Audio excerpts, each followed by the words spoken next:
Hello students, welcome to SSD Educational Classes and I am your friend Kashish Mehra. Today's our topic is MCQ on Indian Contract Act 1872.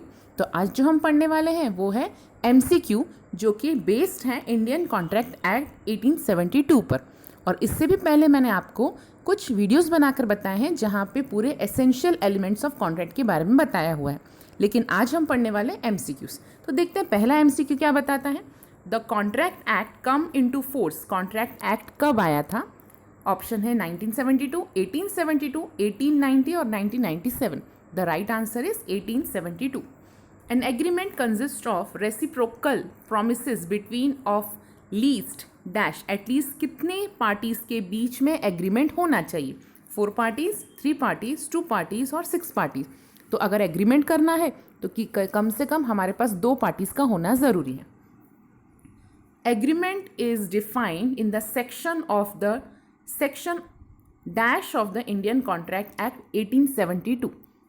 Agreement का कौन सा section होता है according to Indian contract act 1872 के हिसाब से? तो agreement का सेक्शन होता है 2E। Who said every agreement and promises enforceable at law is contract? ऐसा किसने बोला है? ऐसा ऑप्शन है हमारे पास ऑस्टिन, बेंजामिन, पुलॉक या फिर बल्फर। तो यहाँ पे राइट आंसर है सी, पुलॉक। द वैलिड कॉन्ट्रैक्ट, इनमें से वैलिड कॉन्ट्रैक्ट कौन सा होता है? Are made by free consent, are made by competent party, have lawful consideration and lawful object, या ऑल ऑफ द अबव। तो यहाँ पे राइट आंसर है, अगर हमें वैलिड कॉन्ट्रैक्ट चाहिए तो ये सब चीज़ें, ये सब एलिमेंट होना ज़रूरी है। वहाँ पर फ्री कंसेंट होना चाहिए, capacity of the party means competent party होनी चाहिए, लॉफुल कंसिडरेशन और लॉफुल ऑब्जेक्ट भी होना कंपलसरी है। इसलिए यहाँ पे राइट आंसर जाता है डी के लिए, all of the above. Which come first in a valid contract? Valid contract में क्या चीज़ें पहले आती हैं? एनफोर्सिबिलिटी, मनी, फोर्स और none of the above. Enforceability यहाँ पे राइट आंसर होगा, क्योंकि कभी भी कोई भी कॉन्ट्रैक्ट वैलिड तभी होता है जब वो एनफोर्सेबल बाय लॉ होता है। एनफोर्सेबल बाय लॉ मीन्स वहाँ पे लॉ एप्लीकेबल है। Dash is made by the word spoken. इनमें से कौन सा ऐसा कॉन्ट्रैक्ट है जो सिर्फ बोलने मात्र से ही आपका कॉन्ट्रैक्ट बन जाता है? Express contract, implied contract, legal contract या फिर लॉफुल कॉन्ट्रैक्ट? यहाँ पे राइट आंसर है एक्सप्रेस कॉन्ट्रैक्ट, क्योंकि express contract is done by oral method. आप ओरली या सिर्फ बोलने मात्र से ही आपका कॉन्ट्रैक्ट कंप्लीट हो जाता है। Offer can be accepted by. Offer कौन एक्सेप्ट करता है? ऑफरर, ऑफरी, प्रॉमिसर या प्रॉमिसी। क्योंकि यहाँ पर ऑफर है तो हमारे पास जो पर्सन ऑफर को एक्सेप्ट करता है उसे हम कहते हैं ऑफरी।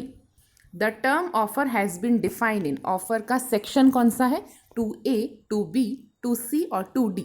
तो सबसे पहले ऑफर होता है, इसलिए यहाँ पर राइट आंसर रहेगा section 2A। The correct sequence information of a contract is. यहाँ पे अगर हम सीक्वेंस देख रहे हैं कॉन्ट्रैक्ट का तो सही सीक्वेंस कौन सा है? Offer, acceptance, consideration and agreement. It mean सबसे पहले ऑफर मिलता है, ऑफर जब हम एक्सेप्ट कर लेते हैं उसके बाद कंसिडरेशन होता है और कंसिडरेशन आते ही एग्रीमेंट बन जाता है। तो आंसर है राइट वाला A. The person proposing is called. ऐसा पर्सन जो प्रपोजल देता है उसे हम क्या कहते हैं? Proposer, promisee, both of the above या नन ऑफ द अबव। तो ऐसा पर्सन जो प्रपोजल दे रहा है, who is proposing, is known as proposer. यहाँ पे राइट आंसर है A. An agreement not enforceable by law. ऐसा एग्रीमेंट जहाँ पे लॉ एनफोर्सेबल नहीं है तो उस एग्रीमेंट को हम क्या कहते हैं? Void agreement, valid agreement, voidable agreement या नन ऑफ द अबव। यहाँ पे राइट आंसर है वॉइड एग्रीमेंट, क्योंकि जो एग्रीमेंट पे लॉ लागू नहीं होता वो एग्रीमेंट वॉइड हो जाता है। वैलिड एग्रीमेंट्स वो होते हैं जहाँ पे सारे एलिमेंट एसेंशियल्स वाले कंप्लीट मिलते हैं, और वॉइडेबल मजबूरी में किया हुआ कॉन्ट्रैक्ट होता है। यहाँ पे राइट आंसर है A, void contract. The term contingent means. Contingent का मतलब क्या होता है? Possible but not assured, doubtful और अनसर्टेन, या फिर दोनों ही, या फिर नन ऑफ द अबव। यहाँ पे राइट आंसर रहेगा कॉन्टीजेंट का मतलब ये रहता है जो हो सकता है, जो पॉसिबल है, जो अनसर्टेन है, हमें पता नहीं है फ्यूचर में होने वाला है या नहीं। इसलिए राइट आंसर यहाँ पे जाएगा C, A and B both. Indemnity का मतलब क्या होता है? सिक्योरिटी फ्रॉम डैमेज और loss, security for profit, more profit या एक्ट फॉर प्रोटेक्शन, या फिर ए और बी। तो यहाँ पे इंडेमनिटी मतलब ऐसा कॉन्ट्रैक्ट होता है जहाँ पर एक पार्टी दूसरी पार्टी को प्रॉमिस करती है कि अगर उन्हें कोई लॉस होगा तो वो पार्टी उन्हें कंपनसेट करके देगी।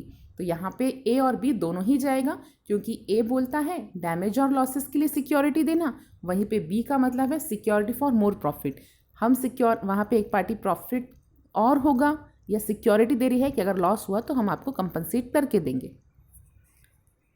The person who during the contract of bailment deliver good is called, एक पर्सन जो बेलमेंट के टाइम पे सामान डिलीवर कर रहा है उसे हम क्या कहते हैं, उसे हम बेलर कहते हैं।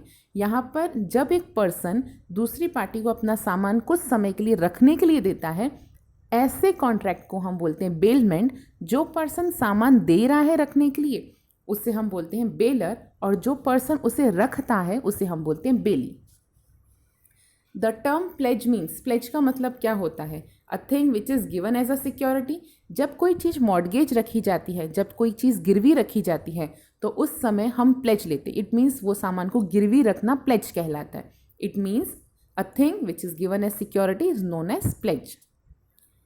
Indian mercantile law is based upon, Indian mercantile law किसके लॉ या कल्चर के ऊपर बेस्ड है, it is based upon England law. Who said contract is an agreement creating and defining obligatory between parties? ऐसा किसने बताया था, ऐसा सालमैन ने बताया था। Every promise and every set of promise forming the consideration for each other is known as, her set of promise, क्योंकि ये एक definition है, definition के हिसाब से हर set of promise जहाँ पे consideration होता है उसे हम क्या कहते हैं, उसे हम agreement कहते हैं, और agreement का section है 2E। A promise to deliver his watch to B and in return B promised to pay a sum of ₹2000। तो ये क्या होगा, जहाँ पर A पार्टी ने डिलीवर की है वॉच B को और B ने उससे 2000 रुपये पेमेंट की है, तो ऐसे इन चीज़ को हम बोलेंगे इट इज़ एन एग्रीमेंट, क्योंकि ये दो पार्टी के बीच में एग्रीमेंट है। होप है फ्रेंड्स आपको हमारा वीडियो पसंद आया होगा। अगर आपको हमारा वीडियो पसंद आया है तो इसे लाइक कीजिए, चैनल को सब्सक्राइब कीजिए और वीडियोज़ को शेयर कीजिए। Thank you.